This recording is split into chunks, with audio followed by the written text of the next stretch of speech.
अस्सलामुअलैकुम दोस्तों और साथियों, उम्मीद है आप लोग खैरियत से होंगे। बहुत सारे लोगों के जहन में ये सवाल पैदा होता है कि जो अखरोट होते हैं, क्या कोलेस्ट्रॉल का जो मरीज़ है उसको इसे लेना चाहिए या नहीं लेना चाहिए। क्योंकि आम तौर पे ये समझा जाता है कि जो अखरोट, जिसको हम वॉलनट कहते हैं, इसके अंदर फ़ैट्स होती हैं बहुत ज़्यादा। लेकिन एक चीज़ जिस पे बहुत कम लोगों की तवज्जो जाती है कि एक तो ये हेल्दी फ़ैट्स होती हैं, और दूसरा दुनिया में जितनी भी स्टडीज़ हुई हैं उनमें ये चीज़ सामने आती है कि वो लोग जिनको कोलेस्ट्रॉल उनका बढ़ा हुआ था, या फ़र्ज़ करें कि नॉर्मल भी था, लेकिन उनको जब 6 से 10 महीने के लिए वो खुराक दी गई कि जिसके साथ साथ उनको वॉलनट्स भी रोज़ाना दिए गए, रोज़ाना उनको अखरोट भी दिया गया, तो उसके साथ ये देखा गया कि 1 साल के एंड पे जब इनके टेस्ट किए जाते रहे साथ साथ, तो कोलेस्ट्रॉल का जो लेवल था वो इनमें कम था, वो उन लोगों में कि जो वॉलनट या अखरोट का बाकायदा इस्तेमाल करते थे। लेकिन वो लोग जो रूटीन के खाने खाते थे लेकिन उनको वो अखरोट नहीं खाते थे, तो उनके अंदर जो कोलेस्ट्रॉल है अगर वो ज़्यादा नहीं हुआ तो कम भी नहीं हुआ। लेकिन इन स्टडीज़ से पता चला था कि अगरचे लोग ये कहते हैं कि जो अखरोट हैं उनके अंदर फ़ैट्स होती हैं तो आप फ़ैट्स को मत लें, लेकिन स्टडीज़ ये बताती हैं कि कोलेस्ट्रॉल का मरीज़ जो है वो ले सकता है। इसी तरह से अगर हम दिल के मरीज़ की बात करें तो क्योंकि जो अखरोट होते हैं इनके अंदर एंटीऑक्सीडेंट्स होते हैं, जैसे विटामिन ई है इनके अंदर मेलाटोनिन है जो कि नींद भी लाता है, लेकिन वीडियोज़ में बताता रहता हूँ कि ये एंटीऑक्सीडेंट भी है। इसी तरह से पॉलीफिनोल्स होते हैं।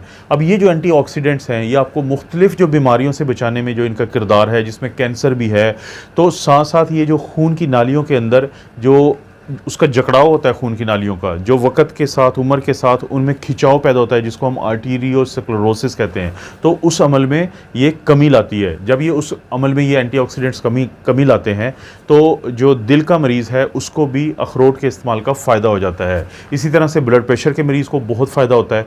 जो शुगर के मरीज़ होते हैं उनके अंदर जो शुगर का लेवल है वो भी कम होता है जब वो अखरोट को बाकायदा इस्तेमाल करते हैं, तो उस वजह से।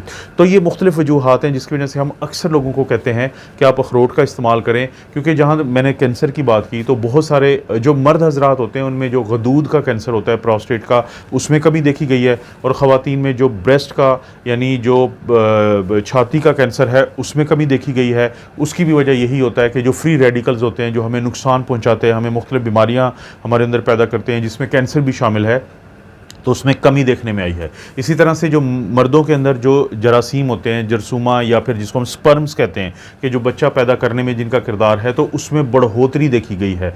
तो इन तमाम चीज़ों को जब हम देखते हैं कि दिल को फ़ायदा होता है और ब्रेन को इसलिए फ़ायदा हो जाता है कि अखरोट के अंदर ओमेगा 3 फैटी एसिड्स हैं जो हमारी यादाश्त को बेहतर करते हैं, हमारी कॉन्सनट्रेशन, ये चीज़ों पर तवज्जो देने को बेहतर करते हैं, हमारे सोचने समझने की सलाहियत को बेहतर करते हैं, हमारे ब्रेन की पावर को पैदा करते हैं या बेहतर करते हैं। तो चाहे वो दिमाग हो, चाहे वो आपका दिल हो, चाहे आपकी खून की नालियाँ हों, शुगर हो, ब्लड प्रेशर हो, कोलेस्ट्रॉल हो, और मर्दाना जो कुव्वत होती है, तो इन तमाम चीज़ों में बेहतरी आती है अगर आप अखरोट का बाकायदा इस्तेमाल करते हैं। तो सवाल पैदा होता है कि बेहतरीन टाइम क्या है, बेहतरीन तरीका क्या है, और कितने एक दिन में अखरोट इस्तेमाल करने चाहिए। देखें, बेहतरीन वक्त हम कहते हैं कि जब आपने नाश्ता नहीं किया हुआ, या तो वो बेहतरीन टाइम है, या फ़र्ज़ करें शाम के वक्त जब दोपहर का खाना खाए हुए कुछ टाइम हो चुका हो तो आपका पेट खाली होता है। तो इन दोनों सूरतों में अगर आप अखरोट का इस्तेमाल करेंगे तो इससे आपको बहुत फ़ायदा होगा, क्योंकि इसके अंदर बहुत सारे न्यूट्रिशन होती है, बहुत सारे विटामिन्स होते हैं, मिनरल्स होते हैं, तो वो बहुत जल्द आपके जिस्म का हिस्सा बन जाते हैं। तरीका क्या है इसका? बेहतरीन तरीका ये है, ये वो चीज़ है जिसको हम कहते हैं गर्म तासीर वाली चीज़।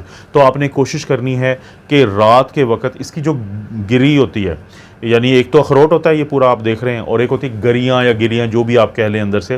तो वैसे इंटरेस्टिंग बात यह है कि इसकी क्योंकि शक्ल भी दिमाग की तरह होती है, तो बचपन में पुराने वक्तों में तो ख़ास तौर पे बादाम और अखरोट इसीलिए खिलाए जाते थे ताकि दिमागी सलाहियत में इजाफा, और अब ये साइंटिफिकली भी प्रूवन बात है, साबितशुदा बात है। तो ये गिरियाँ ये निकालें, इनको जो है आप पानी में भिगो दें रात को, सारी रात ये पानी में रहें, और सुबह उठ के मुँह नहार खा लें। तो ये बेहतरीन तरीका है। इससे इसकी जो गर्म तासीर है उसमें कमी देखी गई है, लेकिन फ़ायदे तो इसके हैं ही। कितनी खानी चाहिए आपको? 2 लें, 4 लें, 3 लें, 6 लें, कितने लेने चाहिए? आमतौर पे हम कहते हैं कि आप 2 से 6 इस्तेमाल कर सकते हैं अखरोट एक दिन में, इससे आपको कोई नुकसान नहीं है और फ़ायदा ही फ़ायदा है। लेकिन कितने लें, 1 से 2 लें या 4 से 6 लें, इसका इन्हिसार, इसकी डिपेंडेंसी इस बात पे है कि आपकी एक्टिविटी क्या है। अगर तो आप मेरी तरह सारा दिन बैठे रहते हैं तो आपके लिए 1-2 ही काफ़ी हैं, दिन में 1 बार यानी आप ले लें। लेकिन अगर आप फिज़िकल एक्टिविटी करते हैं, आप कोई चलते फिरते हैं, भागते दौड़ते हैं, जॉगिंग करते हैं, एक्सरसाइज करते हैं या मुशक्क़त वाला काम है, तो आप 3 भी ले सकते हैं, 4 भी ले सकते हैं, एक दिन में 5 भी ले सकते हैं, 6 भी ले सकते हैं, तो आपको इसका फ़ायदा होगा, आपको इसका नुकसान नहीं है। जितनी ज़्यादा आपकी मुशक्क़त होगी उतना ज़्यादा आपको जो अखरोट है तो उससे फ़ायदा होगा। मुझे उम्मीद है कि अखरोट के बारे में अक्सर पूछे जाने वाले जो आपके सवालात होते हैं या ज़हन में जो सवालात होते हैं, तो उससे आपको इसका जवाब मिल चुका होगा। आपको पता है कि इस चैनल पे इस तरह की वीडियोस मिलती रहती हैं, तो आपसे रिक्वेस्ट है कि चैनल को सब्सक्राइब करें, वीडियो को लाइक करें। कोई वीडियो अच्छी लगती है तो नीचे शेयर का ऑप्शन है, वहाँ से कॉपी करें लिंक को और कहीं पे भी शेयर कर दें अपने दोस्तों और रिश्तेदारों से। आप अपना और अपनी फैमिली का ख्याल रखें। अल्लाह ताला आपको और आपकी फैमिली को हर किस्म की बुराई, बीमारी और आजमाइश से महफूज रखें।